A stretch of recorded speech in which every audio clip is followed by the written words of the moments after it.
we've been coming for several years to the festival, and so we've always been kind of intrigued by the whole thing, but my family always thinks I'm crazy. And but now my husband wouldn't come with me for a long time, and now I've got him believing, so he's with me now. So, but anyway, we've had about 3 or 4 years ago, we had several things happen at a house that we lived in.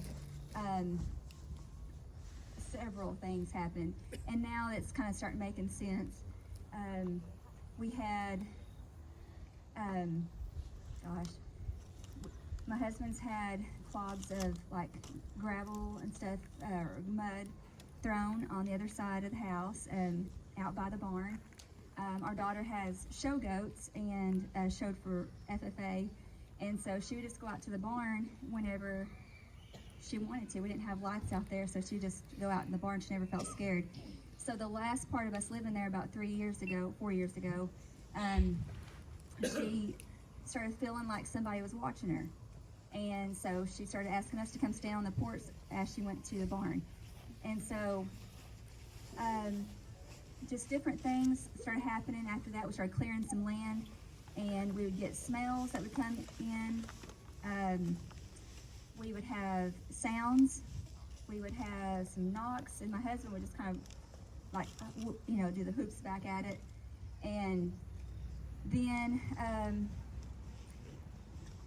I had driven down to my parents' house that lived just right behind us, and pulled down, and my dad pulled up on a side-by-side. He's checking cows, and I looked across the creek. My nephew had just skinned a deer and dumped it in the creek behind the house.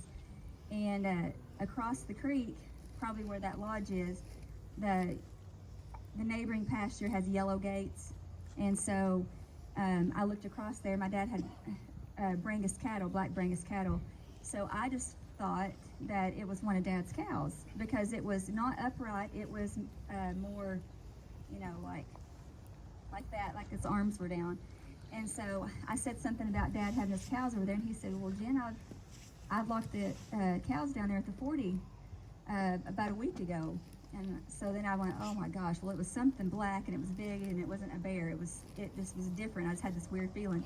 So I got out in my car, and I called my husband and told him. I said, "I really think I saw something this time." And he said, "Well, I didn't want to tell you that last night when I was under the carport taking care of our dog, that something had thrown another one of those wads of mud underneath the carport and almost hit them." So I was like, "Well, great, that's lovely."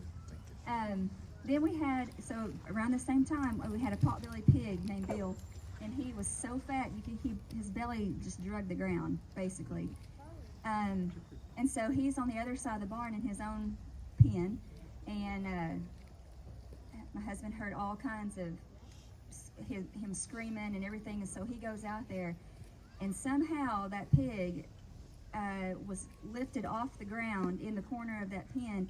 He was probably a good, 3 or 4 feet off the ground, hanging by his tusk. And so it paralyzed him. We ended up having to put him to sleep, and he was hurt so bad. So I'm thinking, well, what would have made him, or could have gotten him off the ground? So anyway, fast forward, we sold the house. We did not tell the people that any of this was going on. So we sold it pretty good. Moved down the road to about 2 miles down the road, and last year started getting some things again. And in a thicket in the pasture down by a pond, we're starting to get some sounds and some different things. And so I guess it was February. My son went down to the pond, and he came back to the house excited because he thought he found some tracks. And so he said, "Mom, come down here and look." And so I went down there, and what he was showing me was more like tree breakage, and like a lot of the brush had been pushed over to one side, and some good sized branches had been broken. And so he was showing me like things over there by that. Well, when I was walking down the pond, I saw clear like tracks, like big tracks. And so it was about 20 minutes until True Value closed in our town. So had my daughter run to True Value and get some plaster. We'd never casted before. And so I took, I had a right foot and a left foot, and then I had a skid, like a heel skid. And they were about 6 feet apart. So I took pictures of it, and then I did the casting, and I poured, the first one did pretty good, but the second one, my plaster was already drying up.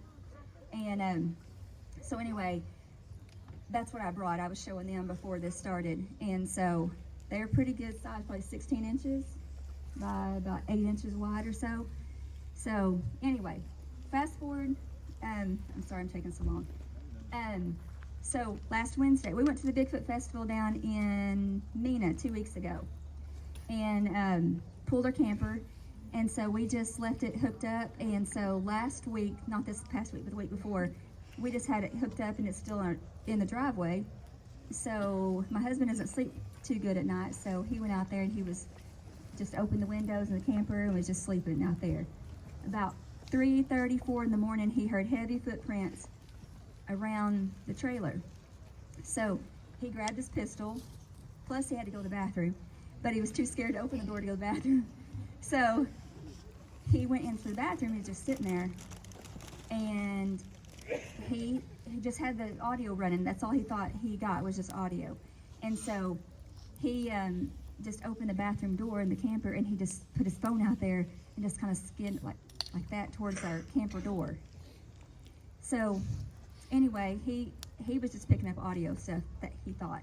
So that was on a last Wednesday morning. So then Wednesday during the day, he started going through the audio stuff, and there is something that crosses in front of that camper window, the camper door.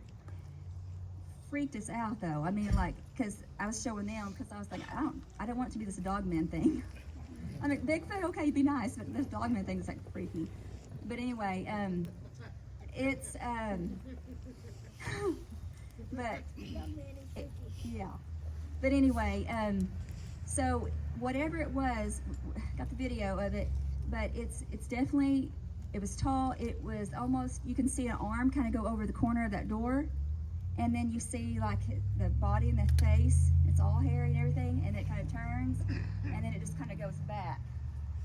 And so he never thought he got that until he was looking back at the audio stuff. But anyway, I don't know, but we're not scared of it. It's not like it's been trying to do anything to us, but it's there. I don't know. Kind of like on Cucumber Creek. By the way, howdy y'all. Thanks festival for my new favorite hat. His story he told me goes like this. The cabin that we go to for deer hunting, down there, you wouldn't know how to find it if you didn't know where it was. No electricity, no running water there on the creek. And his story to me was they were down there deer hunting, and sometime in the morning, something happened. There's a room with one bed on one side and a bunk on the other. He's sleeping on the one side with his uncle, and he's on one bed, he's sleeping on the other, and they got the window cracked. Now that window is up there about 7 feet tall, at least. And about 2:30 in the morning, something starts spitting water onto his face. And he's like, oh, well, maybe it's just rain or something. Maybe someone's playing a prank. Well, his uncle's snoring, his dad's asleep, and he doesn't think anything of it. Next morning, 2:30, something about 7 feet tall, had to be, because that's where the window line is, spitting water on his face. That's when he got scared. He told me, we're out there. What other hunter would come over in the middle of the night to the cabin with a ladder just to play a prank and squirt water on you? So he locked the door, and he grabbed his gun, and he was a little bit scared because something was messing with him. I don't know what. Um, but he said that the next day when they went hunting, he was sitting in the deer blind and he heard whack, whack, whack. And there's a mountain across there where the cabin is that we kind of don't hunt on anymore. And I definitely think something is out there. Don't know what it is. But the greatest explanation I heard is if you've got something that has the intelligence of a man and the instinct of an animal, you're probably not going to find them. And that's all I got to say. Thank you, sir. All right, now, as I was saying, that there's usually somebody in the group to help kind of back up what he's probably getting ready to say is we've been running expeditions here for many, many years. We sometimes, it's been a while, but sometimes we'd run 7 to 8 expeditions a year, and we'd always figure somebody in a group was going to be the one that got terrorized. We would not terrorized, but they would have all the action. And there's usually someone, a lot of times there's more than one, but there's usually somebody that picks up all this activity from them. So, there you go, sir.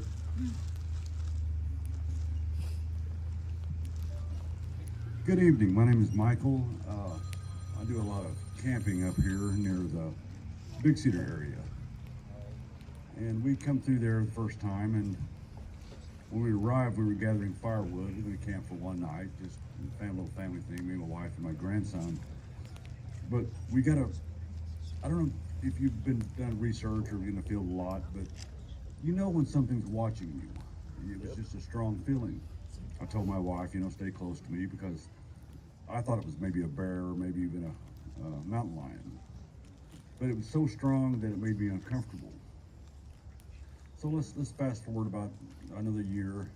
We camp in the same spot with another gentleman, and we had me and wife got there late, and we had our night vision, and we were looking around, and something was behind my friend's tent, and I thought it was a stump. I told my wife, no, that's a stump. And she said, no, that's something setting down right there. So we, next morning, got up, and the stump wasn't there. So that night, I ran my phone, put it on a voice recorder, and plugged into a power source and let it run all night. In that about a 4.5 hour period, I had 27 tree knocks, a tree pushed over right beside our camp, and rocks thrown at us all night. I don't think it was happy with us there. I don't think it was as much us as the person with me. So we go the next year about the same. It's always about this time of the year. Me and my wife and my 2 grandsons were camped there.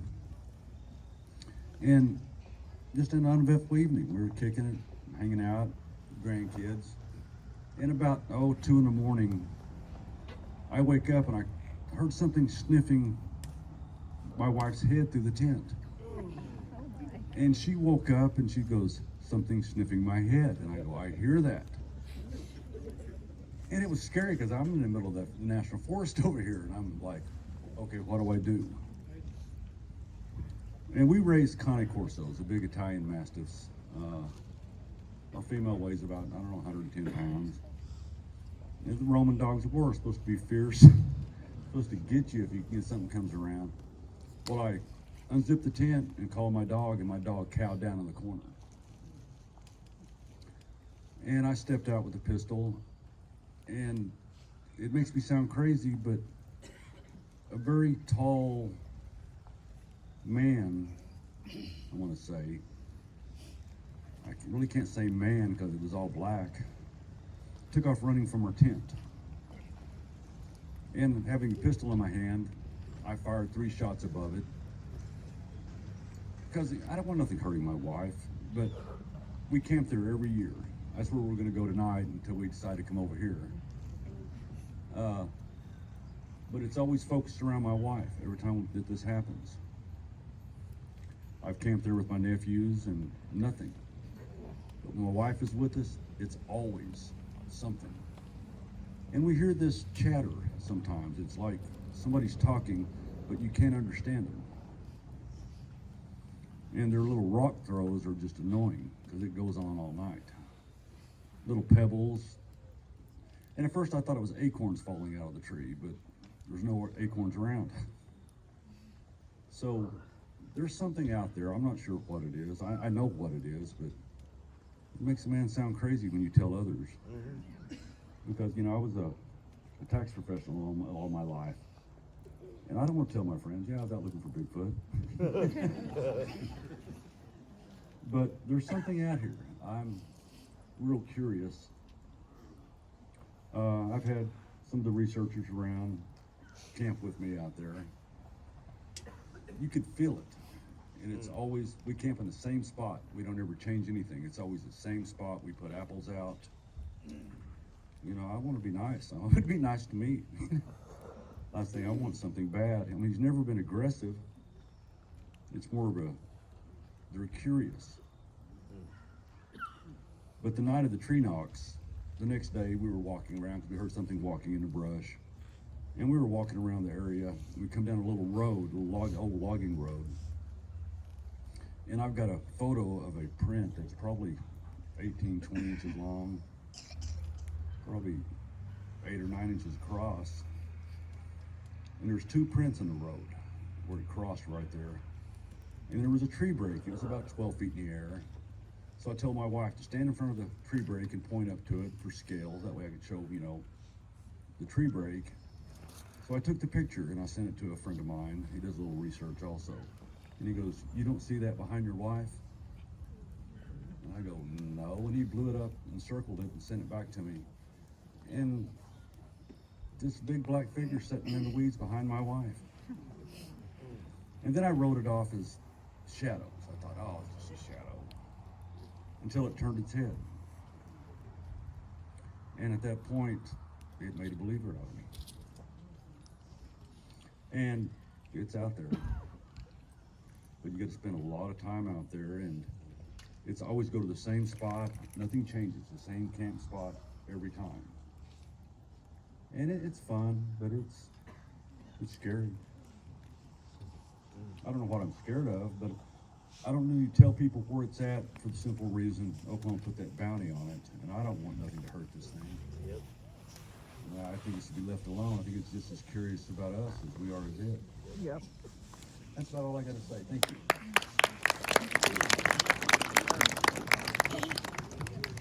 Just want to know who you are. Well, I already said you're from Ohio, but Hi, my name's Denver, from Ohio, originally. I live in Oklahoma now. Did they hear all that? Yeah. Okay, my name's Denver, from Ohio. That's where I grew up. My story is about 20 years ago, when I was about 17 or 18 years old. Little backstory on me, me and my dad hunted, fished. We did a lot of coon hunting when I grew up.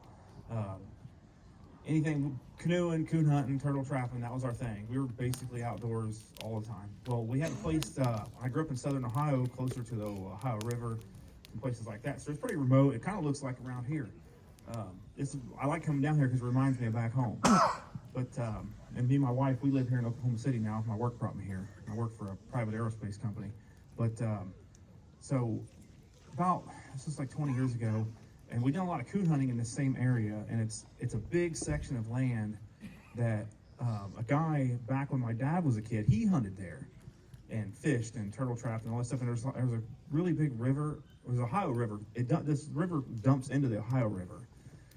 And we used to do a lot of canoeing and stuff there, but my dad grew up hunting there. Well, the old man that owned this, I don't know how many acres it is. It's got to be a couple thousand acres, but he left the land to the state. So the state's owned it, but it's not like a thing where you can public hunt it. It's not like that. It's just he left it to it's an estate. It's what it is, and you know, they have like caretakers and things like that. We've always lived close enough where we've been allowed to hunt it. So, and there's like the creek that runs through it.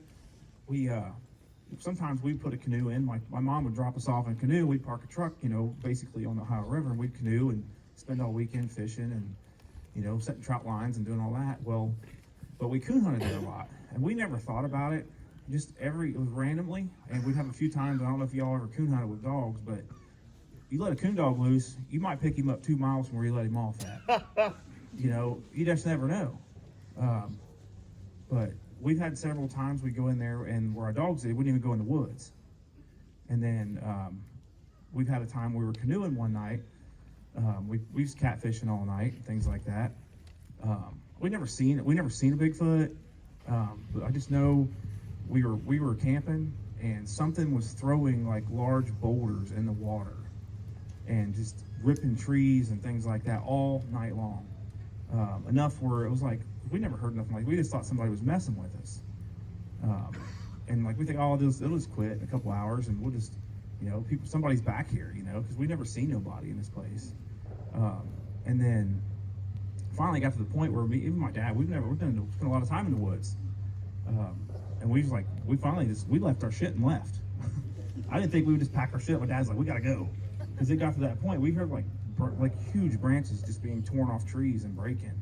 So we were in, I don't know what it was or what was doing all that noise, but we left. And my dad's like, we'll come back tomorrow and get our stuff. Because it just kept going all night long. Like, I don't know what it was, but that's how I can describe it. Is just, it was crazy. Just we didn't hear any noises or grunting or anything like that I've heard other people describe. But so the next day, we basically left all of our stuff. We just had a fire going. That's all we had. We didn't have a lantern or anything. We had a headlamp or something like that. So we left our stuff and canoed down. We had a truck parked at the end of where we was gonna, end our trip at. And we'd load up and go home. So the next day we canoed it and got our stuff. All of our stuff was just spread out, tore up. I don't know. And then we looked around and just the amount of the branches that were breaking and broken and torn off trees and things like that. I can't describe it and say it was any person doing it, but freaked us out. That's all we know. We've never experienced anything like that coon hunting. And then, and we've had a few times where we go back there and our dogs wouldn't even go out and hunt, or they'd go out and come back with their tails tucked between their legs. And I've never known our dogs to do that. So that's my experience. It was just a weird thing to happen to me. And I've heard some other people talking. That's what brought it up in memory is, like we came here last year and people talked about, branches breaking and things like that. Just, and me and my dad, we told a few people about it, but we just never told anybody because we think we believed us. They think we think it was crazy, to hear something like that. But that's our story from Ohio.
Anybody here from Ada? No? Okay, that's kind of over where I'm from, so none of my folks are here there. So anyway, my name is, like John said, is David Wilbanks. I've been investigating the Bigfoot subject since about mid-90s to late 90s in that area. Been interested in it all my life. Got into interest in this subject when I was a small child through a veterinarian named Dr. Lewis Stiles.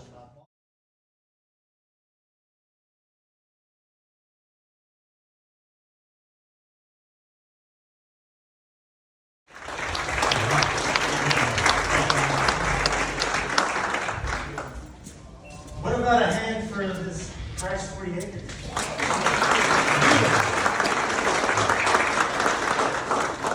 Also, shout out to David, great job.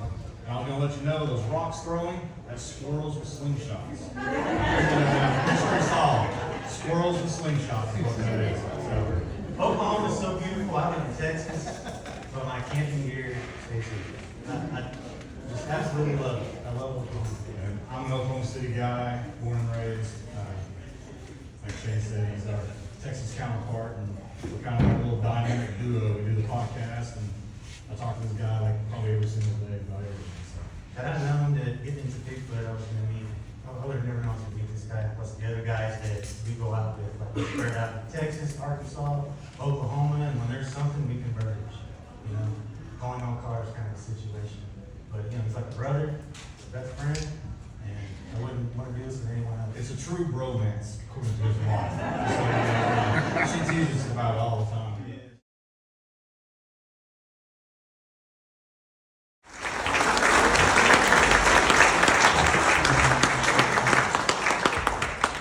Well, on the last speakers, they're right when it comes to television.